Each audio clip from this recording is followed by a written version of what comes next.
and welcome to Forbidden Planet TV. And on today's extra special episode, we are live in the London store again, and we are here joined by Blake Crunch. Hi. How's it going, Blake? Great.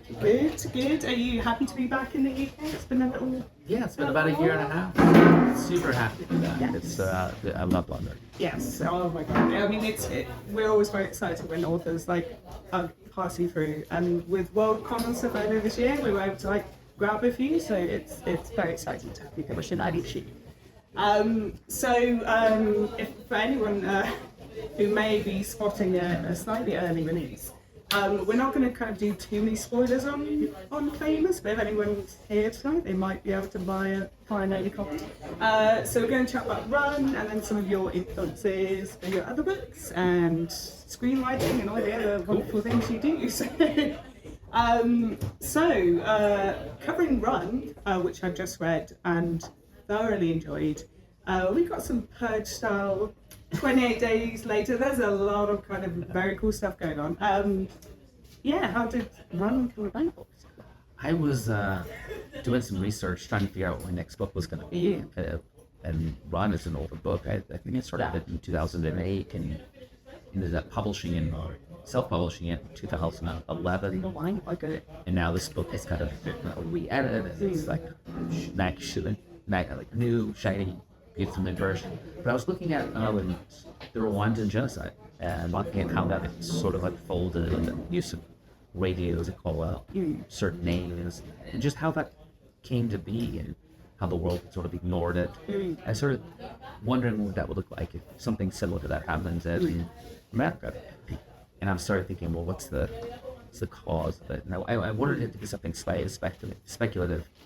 And around this time, there had been these auroras that had come down in the lower 48 that go over here, super far north in Alaska, Canada. They came down, they were visible across parts of the country, and I went back and looked and to see if this had happened before it crashed, really notably in the mid-1800s.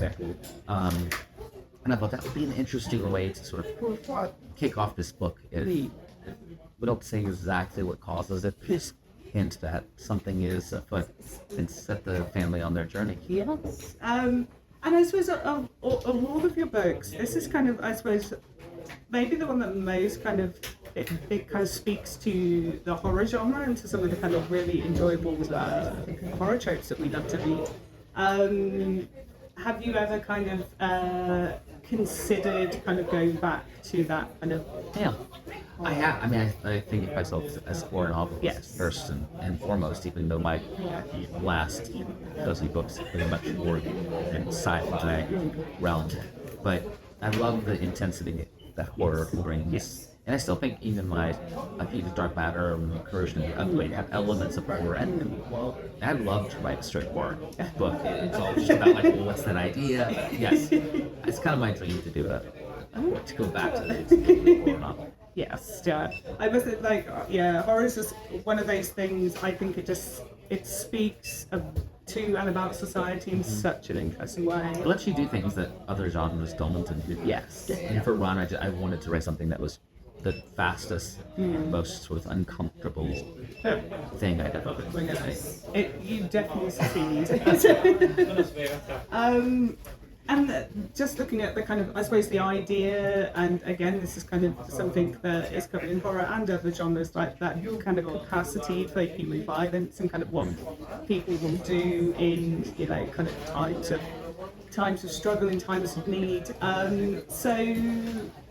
How kind of, you mentioned obviously before that this was an earlier book. How do you think kind of your style and ideas have kind of evolved from one to kind of It's interesting. I think one was at the time, it's a big piece forward to me in my writing, and I think in my characterizations. What I found with Ron is just, it was the first time I've really taken characters and just put them in an impossible situation. And it works really well for me. That would be something that would carry forward. And I would also say it was pulling in the science, even though it's kind of a very light touch in science, pulling in the auroras and having that discussion about humanity and where violence comes from and its necessity sometimes and its intensity. It was all sort of, I think, a precursor to what I do in subsequent titles. Maybe. And the characters, because I suppose I'm just thinking about almost like Jack Everyman, you know, that you have the kind of the normal kind of father, the 2.4 kind of setup. Very different kind of character from, you know, I don't know, someone say like Damien. Yes. Very, very different. So yeah, would you say there are elements of you in that kind of like everyman style character? Well, what would you be able to kind of... Yeah, I had, you know, thinking about it now, I also wrote Run, or started writing it. I just become that father for the first time, and so it's like, wow, the need to protect your family is something I hadn't really contemplated before. So we have kids that we have seen, and I wondered what it would be like to have to protect in a situation when I'm not. I never can. I don't know how to make a fire out of nothing, or build a shelter, or do all the stuff that these people have to figure out in order to survive. Yeah, it's quite interesting. I know that there was a thing a few years back where people were, you know, in case of zombie apocalypse, this would be my kind of route out of London, or this would be where I would head. And I suppose everyone kind of has an idea that they'd be able to handle it. So chances are, it will not go to plan. Yes, exactly. So mentioned before, obviously, about sci-fi, and it's definitely a genre that you can kind of do a lot with the concepts and with the kind of ideas. So where does the kind of research start? Is it normally on kind of scientific ideas and things that are, you know, kind of happening in that world? Yeah, I mean, it's sort of, book starts in sort of two places. One, yes, the research, I'm always kind of on the lookout for some interesting emerging technology or a new discovery. But then I'm also just interested in certain plot lines and stories and characters.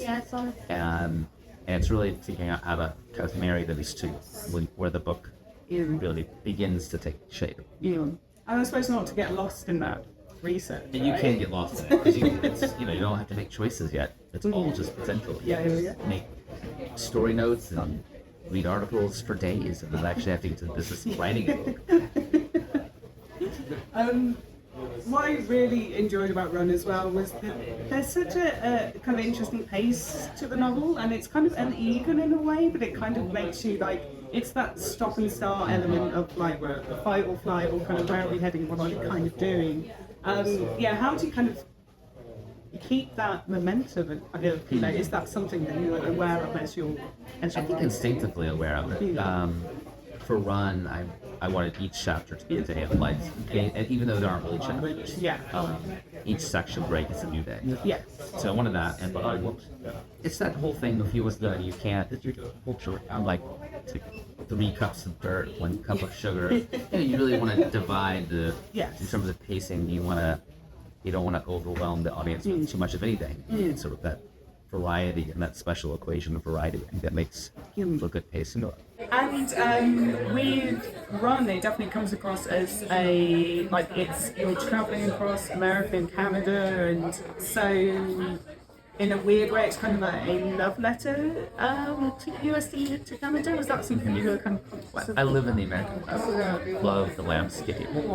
I'm driven most of this route from Alberta to southern Canada, so I thought that maybe to counterbalance some of the violence or horrific elements, we juxtapose that against this incredible landscape of the West, and it just felt right, and it kind of gives the reader a little bit of an escape from the terror. From fun tummy. And just, you know, obviously looking at the idea of writing books versus kind of writing screenplays, because obviously you've done a fair few screenplays. How does that kind of process differ for you? They're very different forms. I love both of them. I love prose and books. Most of the screenplays I do, well, I mean, all of them are adaptations of my own work, so there's already parameters when I start to construct. Not that I build the structure or pure story, but I might be doing a story within a larger world, and I'm not making something out of whole cloth. So it allows me to go much faster, and I like the energy of the screenplay. It's a nice break from novel etiquette. Yes, yeah. I mean, there's a very cinematic nature to your novels, so yeah, it makes sense. And just obviously, we're very excited to have famous, months before its publication, which is like crazy. So, what can you tell us about Venus? It's an old book of mine. I wrote it in 2002. After Desert Places, which was the first book that I sold from. Desert Places had not come out yet. I was thinking what I should do next. I just had this idea of decided to have a days or something on the of face. He happens exactly like this famous movie star. And in fact, he's been doing it. After that, he says him like 200 times. And he decides to, he could take that, essentially go try to explain this guy's life and embrace it. It's really about celebrity and kind of the way that we obsess over it in our world. But I finished it and I wasn't sure what to make of it, and I set it aside for a while, for about 8 years. Then I started self-publishing in 2010, which is kind of this bridge point I got the way between my career that was now and then I went back to the book and I read it. I said, this is really interesting here. It's not the concept of what happens per se. It's more of the concept as the character of this Lance guy. And there was something very special about this voice, which made me want to publish it. And I don't feel that way about all my books. I mean, I have books that I've published back earlier, so I wouldn't necessarily elevate to but this one felt and obviously the casting has been announced and is incredible, so yeah. Oh, thank you. Yeah, it's going to become they're filming feature right now, and A24 will hope they release it at some point next year. I'm not sure when, but it's very exciting. Red carpet moment. And to finish off our interview today, so our final two questions. So, your weapon of choice for the apocalypse, what would it be? Yeah. I'm gonna go with the gnarly mace. Big gnarly mace. You got a you got to have some power behind it. I was going to think it sounds impressive to be like, I'll have an Uzi or whatever. I don't find it. You run out of those. You run out of unless you have unlimited ammunition. Yeah, and it's not that kind of. I want something that's reliable. Yes, exactly. And to finish, what are you currently reading, watching, and if you game, what are you playing? I'm watching this TV show called From. Kids, we love it. We're obsessed with it. From the makers of Lost. It's confusing like Lost was. I'm not sure if they have any idea where it's going. Okay. I hope they do. It doesn't feel like they do. And I'm reading this older book called House of Leaves. Yeah. I just don't go out of school down because this thing you're like weird, very trippy book. Yeah. Set up book. Yeah. I've tried a couple of times. Maybe I'll try it again. It's hard. I'm not sure I'll finish. I hope I finish it. It's just like it takes sitting down and focusing. Yeah. Making a murder board of like all the ideas and stuff like what's happening. And I'm listening to Devil in White City by Eric Larson. I like Chicago World's Big Eric Hart. I'm looking at America. Could that be an idea for the next book? Very exciting. Yay. So thank you so much for joining us today, and for anyone at home, there'll be signed copies available on our website and in all of our stores. We will see you for the next interview.